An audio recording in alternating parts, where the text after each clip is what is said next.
네, 감사합니다. 방금 소개받은 농업관측센터장 김용렬입니다. 오늘 제가 여러분께 소개드릴 내용은요, 2026년 농업 농가경제 동향과 전망에 대한 내용입니다. 세 가지 분야로 나눠서 말씀을 드리겠습니다. 25년도 농업 농가경제 동향, 그 다음에 26년도 국내외 경제 전망, 그 다음에 26년도 농업 농가 경제 전망에 대해서 말씀을 드리도록 하겠습니다. 먼저 25년도 농업 농가 경제 동향인데요, 거시경제와 농업 농가 경제를 나누어서 말씀을 드리도록 하겠습니다. 세계 경제는 25년도에 전년과 비슷한 2.8% 성장한 걸로 보고되고 있습니다. 미국 관세 불확실성이 성장세를 좀 둔화했지만 하반기에 주요국과의 무역 합의 이런 것도 진전되면서 조금 성장을 한 것으로 보고되고 있습니다. 반면에 한국 경제 성장률은 1%포인트 하락돼서 1% 성장을 했는데요. 작년 워낙 상반기에 정치적으로 불안 요소가 많았기 때문에 아주 어려웠던 점이 있었죠. 그나마 하반기에 조금 정치적으로 안정이 되면서 소비 여건도 개선되고 반도체 경기도 호조되면서 1%나마 성장을 한 해였다, 이렇게 생각이 됩니다. 다음은 농업과 농가 경제 동향에 대해서 말씀을 드리겠습니다. 우리 한국 경제는 1% 성장을 했는데 농업 생산액은 3.2% 성장을 했습니다. 현장에 있는 농업인 여러분들 아주 수고 많았다는 말씀을 드리고요. 저희가 보면은 세계 금융 위기라든가 러우 전쟁 같은 글로벌 위기 상황 때 농업 생산액이 좀 감소를 했고 그 외에는 쭉 성장을 해왔는데요. 작년에는 굉장히 어려운 시기였죠, 전반기도. 그럼에도 불구하고 3.2% 성장했다는 것은 굉장히 의미 있는 숫자라고 생각이 듭니다. 그래서 25년도에 농업 생산액은 62조 7,389억 원 수준인 걸로 나타나고요. 재배업과 축산업으로 나눠질 수 있는데요. 재배업이 59.3%, 축산업이 40.7%를 차지합니다. 이거 좀 자세한 사항을 말씀드리겠습니다. 그래서 재배업 생산액은 1.4% 증가했습니다. 그래서 37조 2,084억 원 수준이고요. 이 중에서 식량작물과 채소, 과일 생산액으로 나눠지는데요. 식량작물 생산액은 6.3% 증가를 했습니다. 꽤 많이 성장을 했죠. 요거는 쌀, 그다음에 여러 가지 콩, 그다음에 감자 이런 것들이 주요 품목인데 가장 중요한 쌀 가격이 굉장히 큰 상승을 했습니다. 정부의 역할이 굉장히 컸다, 이렇게 생각이 들고요. 여러 가지 벼재배 면적 조정제, 그다음에 시장 격리 이런 것을 통해서 쌀값 유지에 온 힘을 다한 결과라고 생각이 듭니다. 그리고 채소 생산액이 1.2% 정도 감소를 했는데요. 몇몇 품목은 상승을 했습니다, 가격이. 그러나 대체적인 품목이 가격이 하락함에 따라서 생산액이 조금 감소한 면이 없지 않아 있습니다. 그리고 과실 생산액이 2.5% 증가를 했는데요. 24년도에 생산되어 있는 이 과일 가격이 굉장히 높았는데 거기에 생산액이 연장이 되면서 증가를 했고요. 그리고 25년도에 생산된 과일 생산량도 증가해서 과실 생산액이 2.5% 증가를 했습니다. 축산업은 6.1% 증가했는데요. 축산업이 굉장 성장을 많이 하고 있습니다. 그래서 25년 25조 5,305억 원 수준의 생산액을 보여주고 있습니다. 우제류 생산액이 7.1% 성장을 했는데요. 한우, 돼지, 젖소가 주류 주종이고요. 한유육, 돼지 생산액이 크게 성장을 했습니다. 그리고 젖소의 우유 생산성 상승으로 인해서 생산額도 크게 증가를 함으로써 우제육 생산액이 7.2% 증가를 했고요.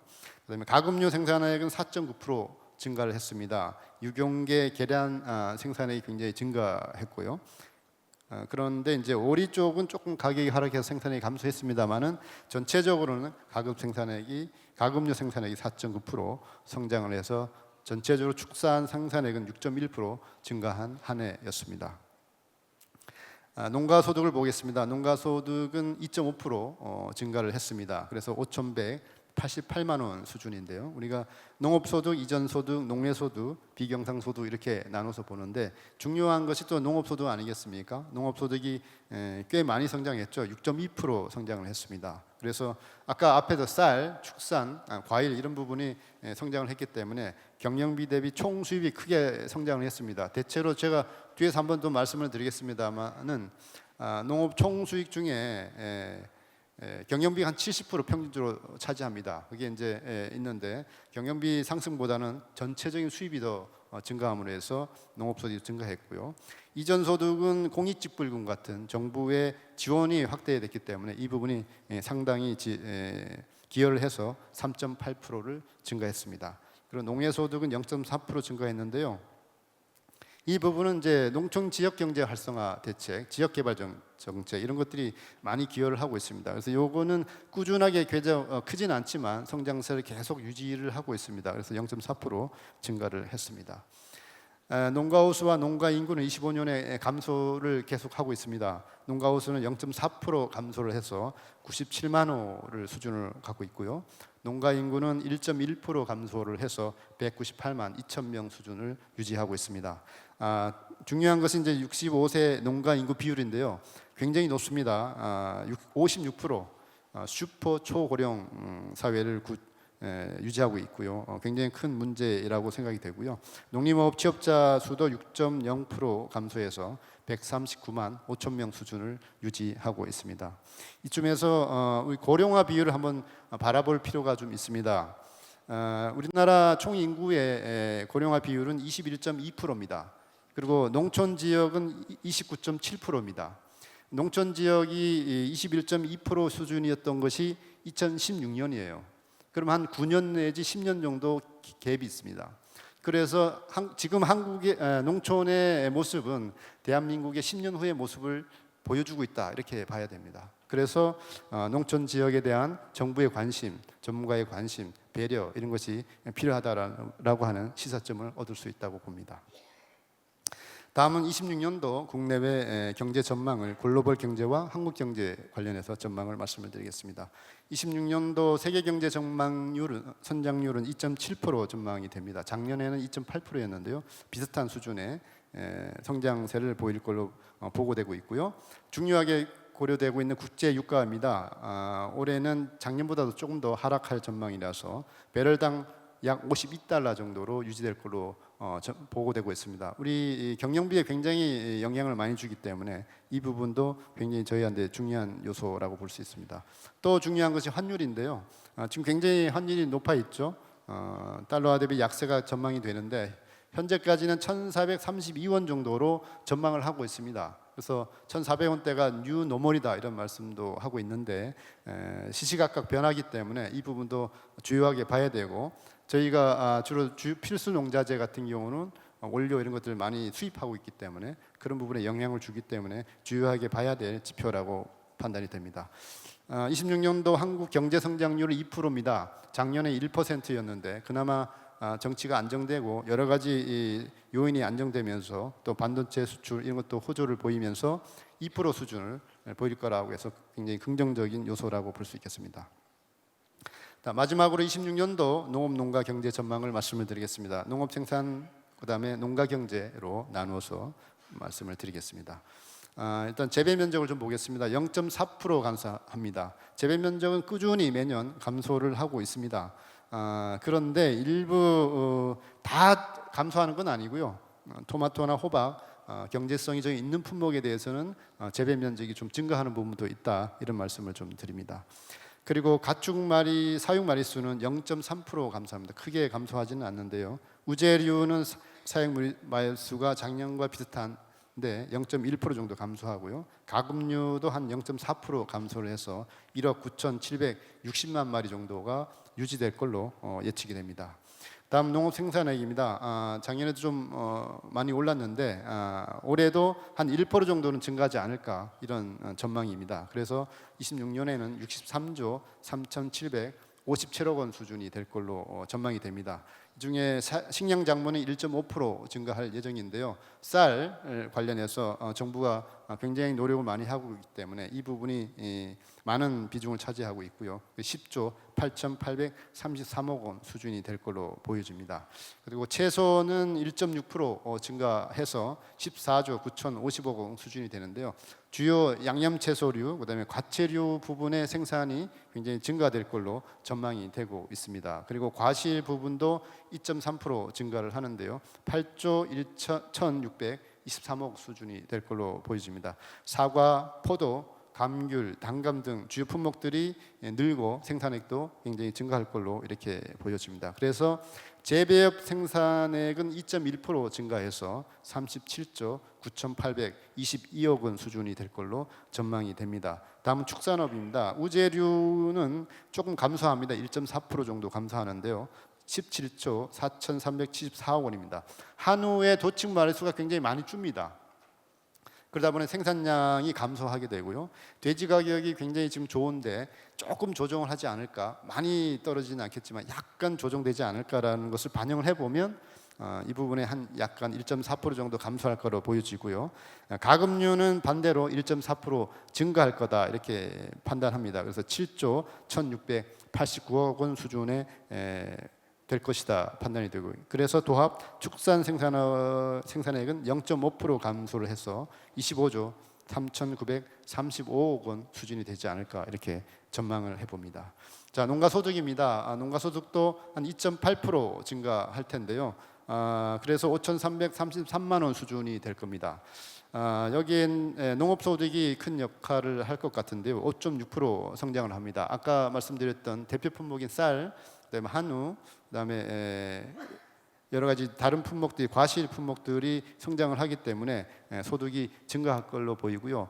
쌀 같은 경우는 벼 재배 면적 조정제, 그다음에 시장 격리, 그다음에 전략작물 직불제 이런 것들이 확대되면서 여러 가지 그 가격 지지나 생산을 지원해주는 정책들이 있기 때문에 이 부분이 굉장히 영향을 준다고 보여지고요. 뒤에서 말씀드리겠습니다만 아까 유가 하락, 그다음 이런 부분이 있어서 경영비가 좀 완화됩니다. 그런 측면에서 농업소득이 조금 더 많이 성장할 거로 이렇게 보여집니다. 그리고 이전소득 직불제가 많이 확대되고 그렇기 때문에 4.6% 증가할 걸로 보여지고요. 아까 말씀드린 농해소득도 지역개발정책, 농촌경제 활성화 정책, 재생정책 이런 것들이 다양하게 지역에서 이루어지면서 꾸준히 증가세를 보여주고 있습니다. 이렇게 여러 가지 성장 요인에 따라서 2.8% 정도 증가할 걸로 이렇게 전망을 합니다. 아까 경영비 좀 말씀드렸는데요. 평균적으로 한 70% 정도 차지를 합니다. 그래서 국제 유가가 좀 많이 하락이 되면 영농 광열비가 비중이 많이 줄고요. 여기 아까 우리 이사장이 말씀하신 재생에너지라든지 신에너지 이런 것들이 포함이 돼서 광열비를 많이 낮추게 된다고 하면 좀 더 좋은 효과가 있겠죠. 그리고 이제 농업 부익 가격, 해외 곡물 가격이라든지 사료 가격을 떠받치고 있는 대두박 가격이 많이 하락하게 돼서 곡물가는 조금 올라간다고 그러는데 대두박 가격이 많이 하락하기 때문에 이런 부분에서 우리 경영비 부담이 많이 줄 거다 생각이 해서 0.7% 정도 하락할 걸로 이렇게 전망이 됩니다. 농가 호수와 농가 인구는 지속적으로 감소를 할 걸로 전망이 됩니다. 그래서 농가 호수는 0.7% 감소해서 96만 3천 호 정도가 될 것 같고요. 농가 인구는 1.9% 감소해서 194만 5천 명 수준이 될 것 같습니다. 그리고 고령화는 농가 인구의 고령화는 더 가속화돼서 56.6% 울트라 초고령 사회로 진입했습니다. 그리고 농림호업 취업자 수도 1.1% 감소해서 138만 명 수준이 될 걸로 저희가 전망을 했습니다.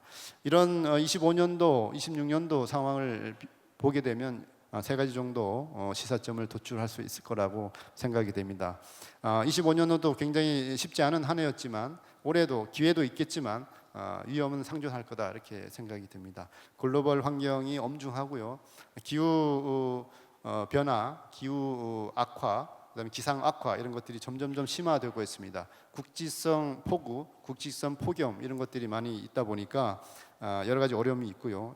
고령화도 심화되고 있어서 다중 위기 속에서 경영 안정화해야 되는 굉장히 어려운 국면에 있다 이렇게 보여집니다. 다행히 이재명 정부는 국가 책임 농정을 표명하면서 굉장히 현장에서 안심을 하고 있는데요. 저희 연구기관이나 전문가들은 국가 책임 농정이 실현될 수 있도록 정확한 근거를 적시에 제시하는 것이 굉장히 필요하다. 그리고 이런 것을 바탕으로 정책이 적시에 시행이 돼서 효율화를 높여야 된다. 타이밍이 굉장히 중요하다는 것을 저희가 알 수 있었습니다. 그래서 마지막으로 올해 농업농촌 대전환 원년의 시대가 돼서 농식품 시장은 매력적인 시장으로 전환을 하고 농촌은 기회의 장으로 또 전환을 하고 농업은 미래 성장 산업으로 전환함으로써 농촌에 계시는 농업인과 농촌 주민 여러분들의 소득도 올라가고 삶의 질도 함께 성장할 수 있도록 했으면 좋겠습니다. 저희 농촌경제연구원과 농업관측센터 모든 직원들은 여러분들 곁에서 지원하고 또 성과가 낼 수 있도록 최선을 다해서 지원토록 하겠습니다. 감사합니다.